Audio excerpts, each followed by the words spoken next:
যেটা 24শে জুলাই যেটা আমরা আন্দোলন যে আন্দোলনটা করছিলাম তখন কিন্তু আমাদের স্বার্থের জন্য করিনি, আমরা ফেসিস হাঁটার জন্য করছিলাম। প্রথমত আমি নেতৃত্বে ছিলাম, আমি একমাত্র বলতে পারি বাংলাদেশের সর্বপ্রথম কাউন্সিলর অ্যারেস্ট হয় বিএনপির নেতা লিটন পারভেজ 23 নং ওয়ার্ডের সিটি কর্পোরেশনের কাউন্সিলর যেদিন সারা বাংলাদেশের কোথাও অ্যারেস্ট হয় প্রথম আমি অ্যারেস্ট হই। এবং আমাকে তো অনেকে মনে করছিল, অনেকে তারা মনে করছিল হয়তো আমি ব্যাক করবো না, হয়তো বা এই ফেসিস সরকার থাকলে আমি হয়তো ব্যাকও করতাম না। এই দেশে আপনাদের সহায়তায়, ছাত্র জনতার সহায়তায়, আমার দলের সহায়তায় এই সরকারকে হাঁটাতে পারছে বলে হয়তো আজকে আপনাদের সামনে আমি কথা বলতে পারছি। আমি 91 সাল থেকে রাজনীতি করছিলাম, কোনোদিন পোস্টের জন্য কখনো কাকুর সাথে আমি কোনো দিন কথা বলিনি। আমি মহানগর যুব দলের সেক্রেটারি যেদিন হই আমি নিজেও জানি না, আমি সেদিন মসজিদের টাইলস কিনতে যাচ্ছি, আমাকে এক ভদ্রলোক রিং করি বললো কংগ্রাচুলেশন। তা আমি বললাম যে কী জন্য? তাই আপনার সেক্রেটারি। তা আমি বললাম, আমি তাকে প্রশ্ন করে বসলাম যে কিসের সেক্রেটারি?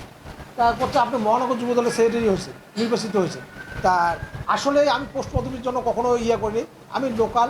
আমি চাই আমার এই রংপুরটাকে ভালোবাসার জন্য যেই কাজ করুক, যে অবস্থায় কাজ করুক, আমি তার সাথে সহায়তা করব এবং রংপুরকে ভালো করার জন্য যে কাজগুলো করার দরকার আমাকে বললে, আমি যেমন কাউন্সিলর ছিলাম আমরা অনেকগুলো পদক্ষেপ নিয়েছিলাম, আমাদের আসলে সময়টা খুব কম পাচ্ছিলাম, 1 বছর 5 মাস পাচ্ছিলাম, আমরা বসে উঠতেই আমরা চলে গেছি।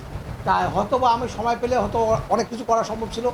আর যেহেতু নগর পিতার হাতে অনেক ক্ষমতা আছে, আমি নগর যে প্রশাসক হয়েছে কালকেও রাত্রে আমি তার সাথে কথা বলছিলাম, মোটামুটি আল্লাহর মধ্যে উনিও আন্তরিকতা আছে, উনি টাকা পয়সা আনার একটা ব্যবস্থা করতেছে, হয়তো আনলে আমাদের এই অবহেলিত রংপুরটা একটা ভালো কিছুতে পরিণত হবে, এইটাই হয়তো আমার আশা আছে এবং আপনারাও মনে হয় এইটাকেই সাপোর্ট করেন।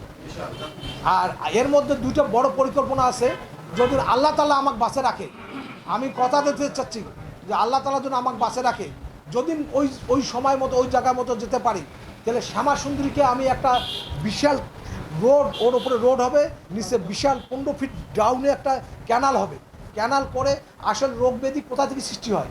ওপেন থেকে। আমাদের শ্যামা সুন্দরী যেটা মনে করি না কেন, এই ওপেন যতদিন থাকবে এটা কিন্তু পাশাপাশি লোকের রোগ, ভাইরাস কখনো চোখে দেখা যায় না, তা এইটাতেই ভাইরাস ছড়ে। আসলে আমাদের ওয়ার্ল্ডে আমি কয়েকটি দেশে ঘুরছি, আমি দেখছি ওখানে এই ধরনের কোনো ওপেন কোনো দেখার মতো কোনো বুদ্ধি নেই, সব আন্ডারগ্রাউন্ড। তা আমরা যখন আন্ডারগ্রাউন্ডে নিয়ে আসতে পারি তাহলে হয়তো বা আমাদের এটা অনেকটা মানে রোগ ব্যাধি থেকে শুরু করে আমাদের নাগরিক সুবিধা থেকে আমাদের নাগরিক জীবনযাত্রা অনেক মান উন্নত হবে। সদস্য সচিব লাকু ভাই আমার অবশ্যই শ্রদ্ধেয় বড় ভাই ছিলেন, তার জায়গাটাতে আমি কখনোই যেতে চাইনি, কিন্তু উনি না থাকার কারণে আজকে আমি আশা করতেছি যে যেহেতু লাকু ভাই নাই, সেহেতু আমি সাধারণ সম্পাদক হিসাবে নিজেকে উপস্থাপনা করতেছি। এটা আপনারা যাচাই বাছাই করে বা আমার নেতাকর্মীরা যাচাই বাছাই করে অবশ্যই এই ত্যাগী এবং তারেক রহমানের যে প্রতিশ্রুতি আছে ত্যাগীতে মূল্যায়ন করবে। আমি আশা করব যে ত্যাগীতে মূল্যায়ন করলে ইনশাআল্লাহ আমি সেটাই হব।